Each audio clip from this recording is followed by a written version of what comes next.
제가 요즘 시력이 좀 많이 안 좋아졌습니다. 겉보기는 좀 멀쩡한데 약간의 노안도 와서 조금 눈이 총체적인 난국에 처해 있습니다. 제가 어릴 때 안경을 꼈는데요, 라식 수술이라는 게 새롭게 나와서 그 라식 수술을 하면 안경을 안 써도 된다라는 그 기쁜 소식 때문에 수술을 했습니다. 수술하는 당일날 눈에다가 이렇게 캡을 씌워주는데 절대로 눈을 떠서는 안 됩니다 라는 겁니다. 제가 이 수술을 할 때도 진짜 안경을 안 쓰고 눈을 앞을 볼 수 있을까? 이 생각을 했습니다. 근데 수술을 해서 나오는데 그 캡이 씌워져 있는데 너무 궁금한 겁니다. 진짜 잘 보일까? 그래서 실눈을 뜨고 싹 이렇게 봤는데요, 진짜 너무 잘 보이는 겁니다. 제가 이 수술을 하고 난 다음에 제 마음속에 그런 생각이 들었습니다. 참 좋은 세상에 태어났다. 이전 같으면 이런 것도 상상을 못했을 텐데, 야, 안경 쓰는 사람이 안경을 쓰지 않고 잘 보일 수 있는 세상이 되었구나 라는 겁니다. 요즘은 눈이 잘 안 보이는 사람, 아예 보이지 않는 사람도 어느 정도 가능성이 있어서 수술을 하면 보이는 경우도 있습니다. 근데 옛날에는 이 문제가, 이런 일들을 상상조차 못했습니다. 안 보이면 안 보이는 대로, 잘 안 보이면 잘 안 보이는 대로 그냥 그렇게 살았어야 합니다. 근데 예수님 당시에 맹인들이 참 많이 나옵니다. 그 시대에는 왜 그렇게 질병들이 많았는지 요즘 잘 없는 병들도 많이 있습니다. 특히 맹인, 앞을 보지 못하는 사람입니다. 단순하게 신체적인 어떤 한 부분이 문제가 있어서 장애가 있다는 수준이 아닙니다. 제가 아주 오래전에 수련회 때 한 강사님이 설교를 하시면서 저희들에게 이런 질문을 했습니다. 만약에 여러분들이 앉아 있는데 몸에 장애가 하나 생긴다고 한다면 어떤 장애가 그래도 좀 낫겠습니까? 라는 질문이었습니다. 귀가 잘 안 들리는 장애를 갖는다든지, 말을 못한다든지, 아니면 팔 하나를 못 쓴다든지, 아니면 잘 못 걷는다든지, 여러 장애들이 있는데 저도 곰곰이 좀 생각을 해보니까 다른 장애는 조금 그래도 견딜 수 있을 것 같은데 앞을 못 본다고 한다는 것은 이게 상상조차가 힘든 겁니다. 앞을 못 보면 단순히 볼 수 있는 것을 못 본다는 의미가 아니라 뛰어다닐 수도 없고 운전도 할 수 없고 혼자 힘으로는 아무것도 못하는 겁니다. 그래서 어쩌면 장애 중에 앞을 못 본다는 이 장애가 정말 치명적이지 않을까, 낭망적이지 않을까라는 생각을 아주 어릴 때 한 적이 있습니다. 예수님 시대에도 한 맹인이 나옵니다. 이 맹인은 앞을 보지 못하는 사람입니다. 앞을 보지 못하기 때문에 그의 삶 속에 어떤 일들이 일어나겠습니까? 자기 스스로 뭔가를 해서 먹고 사는 일은 고사하고 일반 생활 자체도 되지 않는 사람입니다. 그러한 삶을 살아가는 맹인, 그 맹인에게 단순하게 보지 못하는 신체적인 어떤 결함 때문에 어려움보다는요, 더 큰 어려움이 하나가 있었습니다. 그것은 세상이 자신을 바라보는 따가운 눈초리 때문입니다. 요한복음 9장에 보면 이 9장에도 맹인 한 사람이 나옵니다. 예수님과 제자들이 길을 걸어가는데 그 길 옆에 맹인 한 사람이 구걸을 하고 있는 겁니다. 그럴 때 제자들이 예수님께 이렇게 질문을 합니다. 제자들이 물어 이르되 랍비여, 이 사람이 맹인으로 난 것이 누구의 죄로 인함이니까? 자기니까 그의 부모니까? 제자들이 예수님께 질문을 던집니다. 그리고 답을 내려주기를 원합니다. 그러면서 제자들이 예수님께 드린 질문은 객관식입니다. 보기 중에 고르라는 겁니다. 1번, 이 사람의 죄입니까? 2번, 조상들의 죄입니까? 객관식의 답은요, 보기에 반드시 있습니다. 제자들이 예수님께 이 질문을 한 이유는 맹인으로 태어난 것은 분명히 누구의 죄 때문입니다. 그런데 이 사람의 죄입니까? 조상의 죄입니까? 둘 중에 하나 선택해서 답을 내려주십시오 라는 겁니다. 만약에 정말 이것이 궁금하다고 한다면 예수님께 주관식으로 물어야 됩니다. 예수님, 이 사람이 맹인으로 태어난 것이 무슨 이유 때문에 이렇게 된 것입니까? 이렇게 물어야 됩니다. 이것은 주관식입니다. 그러면 예수님께서 답을 내려주실 겁니다. 근데 제자들이 이렇게 객관식으로 질문을 한 이유는 이 당시에 유대인들의 삶 속에 맹인을 바라보는 시야가 죄 때문에 저렇게 앞을 보지 못한다는 것이 딱 고정관념으로 박혀있기 때문입니다. 그러니까 맹인을 바라보는 다른 사람들의 시야는 죄인, 죄인의 자손, 이런 식으로 바라보는 겁니다. 오늘 본문에 등장하는 맹인도 신체적인 어떤 어려움 때문에 삶이 힘든 것도 있지만 사람들로부터 바라보는 그 시선들이 아마 자기 자신을 위축되게 만들고 더 이상 일어나지 못하도록 만들 수도 있습니다. 한번 생각해 보십시오. 이런 생각이 맹인뿐만 아니라 모든 유대인들이 가지고 있는 사고방식이라고 한다면 맹인의 개인의 삶 속에서도 앞을 보지 못하는 것도 억울한데 마음속에 무슨 마음을 품고 살겠습니까? 나는 분명히 죄를 지은 것이 없는데 내가 이 맹인으로 살아간다는 것은 분명히 내 부모나 아니면 조상들이 먼 죄를 지어서 내가 그것을 옴박 뒤집어 썼다라는 아주 억울한 마음과 함께 다른 사람을 향한 원망과 세상을 향한 불평들이 마음속에 꽉 차 있지 않겠습니까?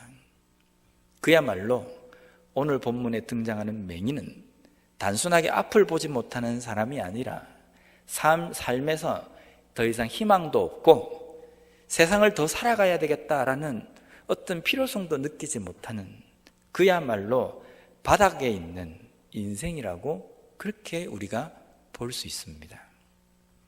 이런 인생이 무엇과 비슷합니까? 우리 자신들입니다. 우리 자신들의 삶은요, 예수님께서 우리의 삶에 들어오시지 않고 우리의 구원의 문제를 해결해 주시지 않으면 가능성이 없는 존재였습니다. 우리가 뭔가를 해볼 수도 없고 하려고 의욕도 나지도 않고 하려고 한다고 생각해도 무엇을 해야 할지도 모르는 그런 무기력한 존재, 그야말로 바닥에 깔려있는 존재, 더 이상 일어날 희망도 없는 존재가 우리들입니다. 오늘 본문에 등장하는 이 소경의 상태가 오늘날 우리의 영적인 상태였습니다. 근데 그 소경이 예수님을 만납니다. 그 만날 때에 오늘 읽은 46절에 보면 그들이 여리고에 이르렀더니 예수께서 제자들과 허다한 무리와 함께 여리고에서 나가실 때에 예수님께서 여리고로 오십니다. 그래서 우연히 소경을 만납니다. 소경은 우연히 예수님과 대화하게 되었고 그의 눈은 띄어지는 기적을 맛보았습니다. 우연이라고 생각하십니까? 예수님께서 우연히 여리고성을 지나가실 때에 이 바디메오를 만나서 이 바디메오가 재수 좋게 그 당시 수많은 맹인들 중에 눈을 떴다고 생각하십니까? 예수님께서는 딴 길로도 갈 수 있었지만 여리고를 관통해서 가시는 이유는 이 맹인을 만나시기 위해서입니다. 왠지 아십니까? 예수님이 이 바디메오를 찾아오시지 않으면 바디메오는 예수님을 만날 수가 없기 때문입니다. 어떤 조건도 그의 형편도 예수님을 찾아갈 수 있는 조건이 없는, 조건이 되어 있지 않는 삶이기 때문에 주님께서 친히 이 맹인이 있는 곳까지 오셔야지만이 이 맹인의 인생의 문제가 해결되기 때문입니다. 복음이신 예수 그리스도가 우리의 삶에 그렇게 오셨습니다. 우리는 주님을 찾으러 떠날 수도 없고 주님을 찾기 위해서 일어설 수 있는 힘도 없는 사람입니다. 인간이 하나님을 찾고 신을 찾아서 무언가를 간구한다, 있을 수 없는 겁니다. 그런 존재고 그런 무기력한 존재인 우리에게 예수님께서 오신 겁니다. 이유는 단 하나입니다. 우리를 사랑하시고 그들이 하나님께 다가올 수 없는 존재이기 때문에, 우리가 하나님 앞에 갈 수 없는 존재였기 때문에 하나님께서 친히 우리에게 찾아오신 겁니다. 이게 얼마나 복음입니까? 이게 은혜입니다. 오늘 맹인에게 예수님께서 찾아오셨기 때문에 그의 인생 가운데 기적이 일어난 겁니다. 바디메오가 예수님을 만나서 47절에 보면 이렇게 기록되어 있습니다. 나사렛 예수시란 말을 듣고 소리질러 이르되 다윗의 자손 예수여 나를 불쌍히 여기소서 하거늘. 이 본문에 보면 예수님을 지칭하는 표현 두 가지가 나옵니다. 첫째는 나사렛 예수이고요, 또 하나는 다윗의 자손 예수라는 표현입니다. 나사렛 예수라는 이 표현은 앞이 보이지 않는 바디메오에게 지금 무슨 일이 있습니까? 나사렛 예수라는 사람이 이 길을 지나가고 있다라고 정보를 제공한 겁니다. 나사렛 예수라는 이 말을 듣고 바디메오 입에 나온 예수님을 향한 호칭은 뭐냐면요, 나사렛 예수님 이렇게 부른 것이 아니라 다윗의 자손 예수여 라고 이렇게 부릅니다. 단순한 어떤 표현이라고 보여지지만 그렇지 않습니다. 당시 유대인들에게는 메시아 그리스도, 이 그리스도가 어디에서 나오냐면 다윗의 혈통에서 나온다라고 알고 있습니다. 성경에 나와 있는 많은 표현들 중에 다윗의 자손 예수여 라는 이 표현은 바꾸어 표현하면 메시아시여, 그리스도시여, 구약에 예언되어져 있는 구원자시여 라는 이 표현입니다. 사람들이 정보를 줄 때에는 나사렛 예수다라는 이 정보를 줬지만 맹인의 입을 통해서 나온 고백은요, 그리스도 예수여라는 표현입니다. 이것이 믿음의 고백인 겁니다. 눈을 떠서 예수님이 어떻게 생겼는지도 볼 수 있는 사람들, 예수님께서 무슨 일을 행하셨는지도 하나하나 다 살펴봤던 사람들, 눈이 말짱해서 자기 스스로 볼 수 있고 예수님을 목격할 수 있던 사람들은 예수님을 나사렛 예수라고 표현합니다. 그런데 직접 눈으로 본 적도 없는 소경은 예수님을 향해서 메시아라고 고백합니다. 이것이 단순하게 맹인이 생각이 깊기 때문에, 철학적인 사상이 뛰어났기 때문에 이런 고백을 한 게 아닙니다. 믿음입니다.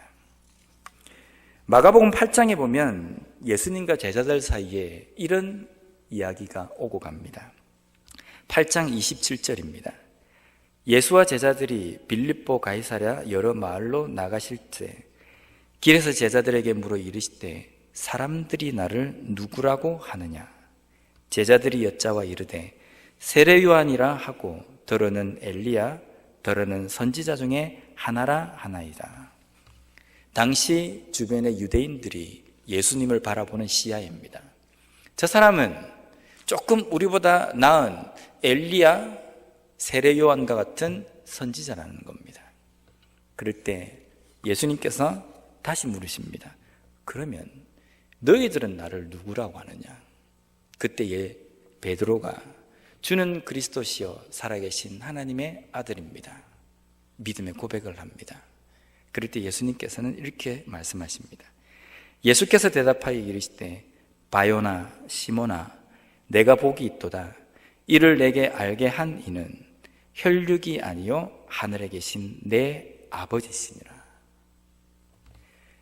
예수님을 향해서 믿음의 고백을 하고 그리스도로 고백하는 사람들을 향해서 예수님께서 말씀하신 내용은 너가 배웠기 때문에, 너가 목격했기 때문에 이런 고백을 할 수 있는 것이 아니라 하늘에 계신 하나님 아버지께서 너로 하여금 너 앞에 서 있는 이 예수가 어떤 분인지를 온전히 깨닫고 고백할 수 있도록 영안을 열어주셨기 때문에 너가 이 고백을 하게 되었다라고 말씀하시는 겁니다. 그렇다고 한다면 맹인이 예수님을 향해서 다윗의 자손 예수여 라고 고백하는 이 고백은 믿음의 고백인데, 맹인이 무언가를 보았기 때문에 들었기 때문에 목격했기 때문에 이 고백을 할 수 있었던 것이 아니라 하나님께서 그로 하여금 그 앞에 계신 예수님을 직접 보지는 못했지만, 그가 하는 이적을 목격도 못했지만 믿음의 고백을 할 수 있도록 영안을 열어주신 겁니다. 육신적인 눈은 감겨져 있지만, 육신적인 신체는 부족하지만 성령께서 그의 영혼을 열어주심으로 말미암아 그 앞에 서 계신 예수님을 온전히 고백할 수 있도록 해주셨다는 겁니다. 단순하게 사람이 예수님을 주라고 고백하는 것 정말 쉬워 보이지 않습니까? 왜냐하면 내가 여기 앉아 있으니까 누구나 다 아이고 그냥 눈 딱 감고 예수님은 나의 구원자십니다 라고 고백할 수 있는 건데, 그렇게 생각하시지 않습니까? 근데 이게 쉬운 일이 아닙니다. 저희 아버님이, 제가 대학 때 돌아가셨는데요, 저희 아버님은 교회를 안 나가셨습니다. 그렇다고 교회에 대해서 절대로 반대에 서 있지도 않습니다. 모든 신은 동일하다, 모든 종교는 하나다. 그래서 저희들이 교회 나가는 것에 대해서도 반대를 안 하셨습니다. 근데 저희 가족이 이 아버님 구원을 위해서 정말 오랫동안 기도를 했습니다. 근데 아버지가 하시는 모습을 보면 가능은 할 것 같은 거예요. 금방이라도 교회를 나오실 것 같은 겁니다. 그래서 조금만 기도하면 되겠지, 죽어도 안 나오시는 겁니다. 1년에 한 번 저희들이 닥달을 해야 나오십니다. 나와 그냥 앉아있다가 가시는 겁니다. 근데 아마 제가 철이 들고 난 다음부터 계속 기도를 했는데, 어머니 누님도 같이 아버지 구원을 위해서 기도했다고 한다면 좋게 한 30년은 기도하지 않았을까라는 생각이 좀 듭니다. 근데 이 아버님이 언제 믿음의 고백을 하셨냐면요, 죽기 1시간 전에, 돌아가시기 1시간 전에 저희 가족들이 옆에서 기도하면서 이렇게 아버지께 이제 거친 숨을 몰아쉴 때, 말도 잘 못하실 때 이렇게 물어봤습니다. 하나님이 아버지의 죄를 위해서 죽으심을 믿습니까? 고개를 끄덕끄덕 하시는 겁니다. 그리고 아버지가 죄인인 걸 믿으십니까? 고개를 끄덕끄덕 하시는 겁니다. 그러면 지금 죽으면 하나님 계시는 그곳에 간다는 것을 믿습니까? 고개를 끄덕끄덕 하시는 겁니다.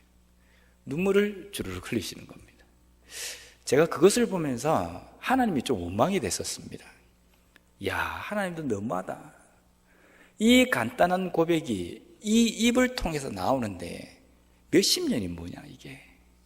좀 일찍 해주시면, 이왕 해주실 거 일찍 해주시면 어디가 더 나나 이 생각이 드는 겁니다. 근데 시간이 지나면서 한 가지 제 마음속에 있는 것은요, 이 하나님을 고백하고 우리가 믿음의 고백을 하는 이것은 절대로 사람의 인력으로는 되지 않는다는 겁니다. 우리 자신이 나는 하나님을 나의 주님으로, 예수님께서 나의 죄를 위해서 죽어주심을 믿는다는 이 고백이 내가 했기 때문에 쉬워 보이지만, 이것은 죽어다 깨어나도 사람의 인력으로 하는 고백이 아니라는 것을 우리는 잘 알아야 됩니다. 그래서 내가 이 자리에 앉아서 하나님을 아버지라고 부를 수 있다는 것이 기적 중에 기적으로 우리는 깨달아져야 됩니다. 그 기적이 오늘 이 본문에서 일어났습니다. 성령으로만 할 수 있는 이 고백을 베드로가 했고 오늘 이 맹인이 하게 된 겁니다. 이 맹인이 예수님을 향해서 다윗의 자손이여 이 부를 때에 48절에 보면, 많은 사람이 꾸짖어 잠잠하라 하되 그가 더욱 크게 소리질러 이르되 다윗의 자손이여 나를 불쌍히 여기소서 하는지라. 저는 오늘 이 본문을 읽으면서 참 이 기록한 이 내용 중에 아주 은밀하게 이 말씀 속에 누가 진정한 소경이냐라는 것을 우리에게 묻는 질문을 보았습니다. 눈뜬 사람들은 나사렛 예수, 눈뜬 사람들은 다윗의 자손이야라고 고백하는 맹인에게 시끄럽다. 뭘 네가 볼 줄 안다고, 네가 뭘 깨달을 줄 안다고, 네가 뭘 목격했다고 그렇게 하느냐, 조용히 해라. 눈뜬 사람들은 그렇게 이야기하고 있습니다. 그런데 보지 못했던 소경은 고백을 합니다. 다윗의 자손이여, 그리스도시여. 누가 진정한 소경입니까? 누가 정말 못 보는 사람입니까? 앉아있는 소경입니까? 아니면 볼 것 다 보고 목격할 걸 다 봤던, 하지만 지금 자신들이 누구의 뒤를 쫓아가고 있는지 모르고 있는 이 사람들이 진정한 소경입니까? 이 모습이 성경에 기록되어 있을 때 우리에게 무엇을 말씀해 주시고자 원하시는 것 같습니까? 저 자신에게 묻기를, 너는 소경이냐, 소경이 아니냐? 너는 정말 눈이 떠 있느냐, 눈을 감고 있느냐? 저에게 물어봅니다.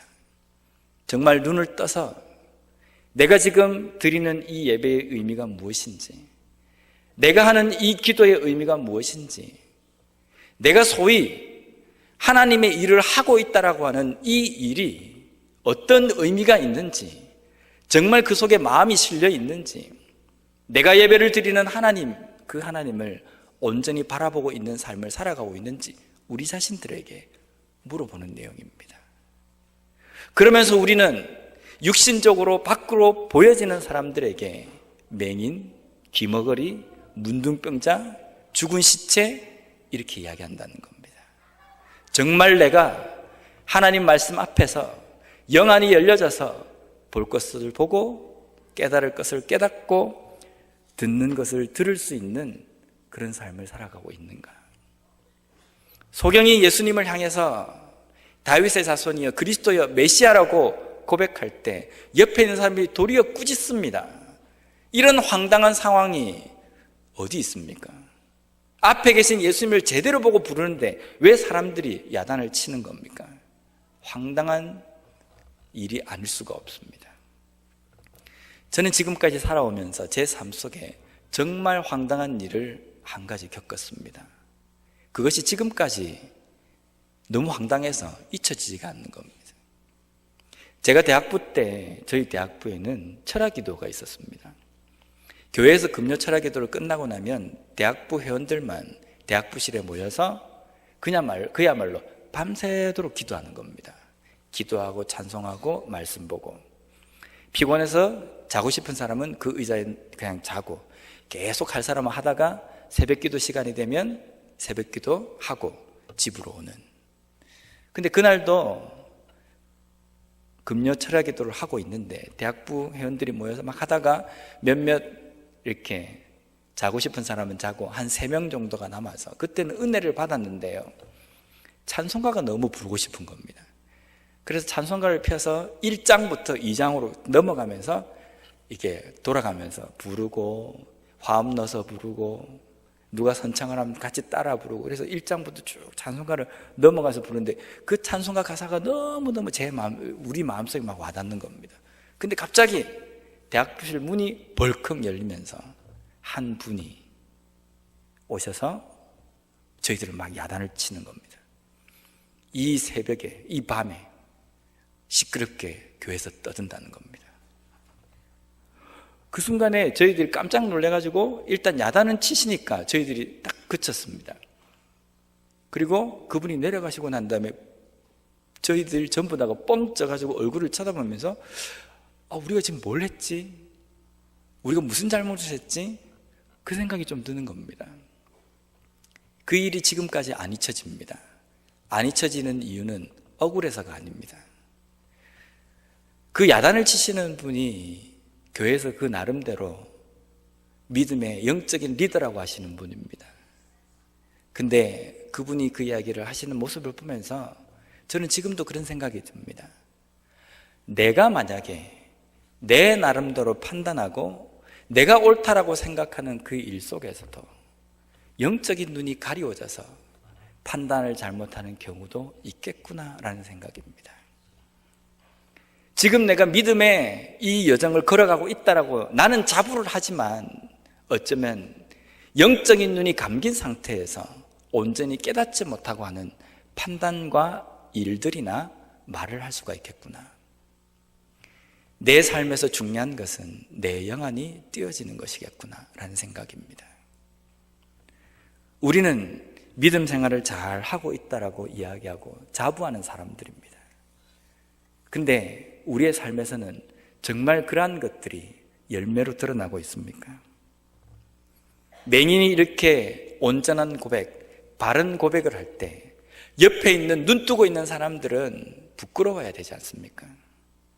나는 볼 것 다 봤는데, 나는 이 고백을 못했는데 저 사람은 보지도 않았고 이제 방금 우리가 이야기해 준 그 이야기로 알고 예수님을 부르는데 어떻게 저런 믿음의 고백을 할 수 있을까? 이렇게 되어야 되는데 우린 거기에 만약에 아무런 생각이 없다고 한다면 우리의 영적인 눈이 상태가 어떻는지를 좀 돌아봐야 됩니다. 영적인 라식 수술을 해야 될지 노안 수술을 하든지 아무튼 수를 써야 되는 겁니다. 맹인이 이렇게 고백을 할 때 예수님께서 그 맹인에게 이렇게 질문합니다.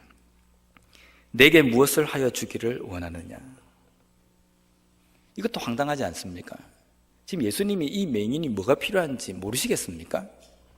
내가 지금 너한테 뭘 해줄까? 뭘 해주긴요. 눈을 떠서 온전한 삶을 살기를 원하는 게 이 맹인의 소원이 아니겠습니까? 예수님께서 그렇게 맹인에게 물어보신 이유는 지금 예수님 주변에 허다한 무리들이 있습니다. 예수님의 가장 측근이라고 이야기하는 제자들도 있습니다. 그들에게 이 맹인을 앞세워서 내세워서 온전한 것을 가르쳐 주시기 위해서입니다. 그럴 때 52절에 예수님께서 이 맹인에게 이렇게 대답하십니다. 예수께서 이르시되 가라 내 믿음이 너를 구원하였느니라 하시니 그가 곧 보게 되어 예수를 길에서 따르니라. 여기 보면요, 너의 믿음이 너의 눈을 뜨게 하였다 이 표현이 아니라 너의 믿음이 너를 구원하였다라고 예수님께서 말씀하십니다. 우리가 볼 때는 이 맹인의 고백이 그냥 한 고백이라고 생각하지만 예수님은 이 맹인의 마음을 감찰하시는 분입니다. 그의 입술을 통해서 나온 다윗의 자손이여 라는 이 말뜻에 담겨있는 그의 신앙의 고백을 예수님은 보실 수 있는 분입니다. 그 속에 있는 그 맹인의 믿음을 보신 겁니다. 너의 그 믿음이 너의 눈을 뜨게 한 것이 아니라 너의 영혼의 문제가 해결되고 너가 구원받는 그 길을 걸어갈 수 있도록 한 것이다 라는 겁니다. 그에게 구원이 온전히 일어난 겁니다. 이 맹인이 그것으로 인해서 눈이 띄어졌습니다. 그 다음에 이 맹인이 무슨 일을 했습니까? 그가 곧 보게 되어 예수를 길에서 따르니라.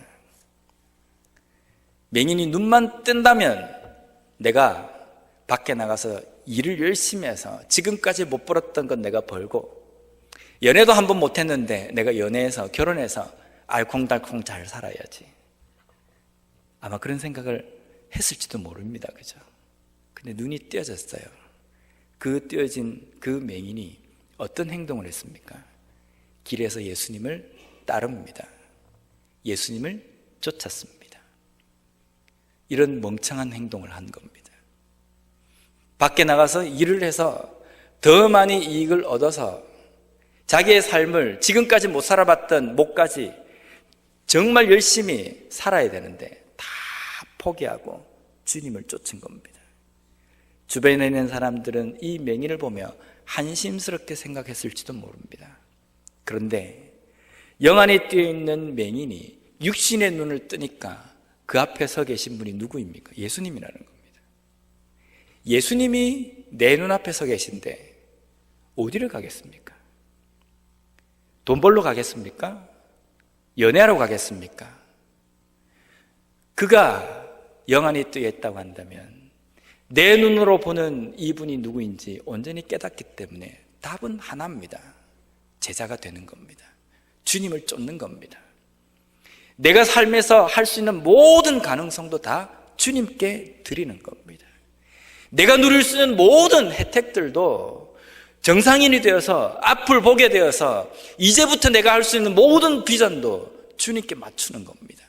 이것이 복음 앞에 선 그리스도인의 온전한 결단이 되어야 된다는 겁니다. 우리도 다 복음을 들었습니다. 보았습니다. 직접 내가 체험도 했습니다. 내 삶 속에 주님께서 오셔서, 복음이신 예수 그리스도께서 내 삶 속에 오셔서 소개해 주셨습니다. 볼 수 있도록 해주시고, 들을 수 있도록 해주시고, 만지고 느낄 수 있도록 해주셨습니다. 근데 그 다음에는요, 주님께서 그것을 잘 보관하라고 우리에게 주셨습니까? 결단이 필요합니다. 맹인이 했던 이 삶처럼 따라 나서는 결단이 필요하다는 겁니다.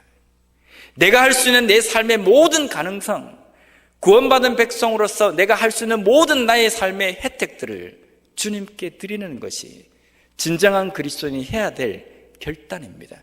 결단의 자리까지 가야 진정한 그리스도인이라고, 하나님 나라가 내 삶 속에 이루어지는 삶이라고 할 수 있다는 겁니다. 듣고 그냥 보는 것으로 만족하는 삶은요, 어떤 실수를 범하게 되냐면, 믿음의 온전한 고백을 보면서도 시끄럽다, 떠들지 말라 라고 이야기한다든지, 저 사람은 인간 예수다, 이런 이야기를 하고 있는 겁니다. 내 눈앞에 계신 그 복음이신 예수 그리스도를 제대로 보지 못하면 이런 큰 실수를 범하면, 이거는 실수가 아니라 치명적인 겁니다. 삶과 죽음을 오가는 그 정도의 차이입니다. 제대로 보십니까? 제대로 복음이신 예수 그리스도를 깨닫는 삶을 살아가고 계십니까? 그래서 내 삶 속에 어떤 삶의 변화가 일어납니까? 결단까지 가십니까? 결단까지 가야 됩니다.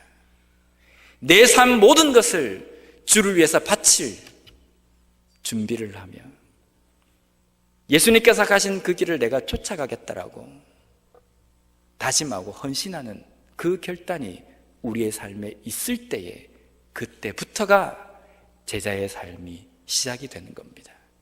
그때부터가 내 삶 속에 하나님의 다스림 있는 하나님의 나라가 시작이 되는 겁니다. 많은 사람들이, 허다한 무리들이 예수님을 쫓았습니다. 그러나 맹인이 한 고백은 아무나 할 수 없었습니다. 오늘날 우리는 허다한 무리 속에 있지만 맹인이 한 이 고백을 했습니다. 그리고 우리의 눈이 뜨여졌습니다. 우리의 인생의 문제가 해결이 되고 구원을 받게 되었습니다. 그 다음에는요, 우리에게 주신 숙제는 결단입니다. 따라 나서야 합니다.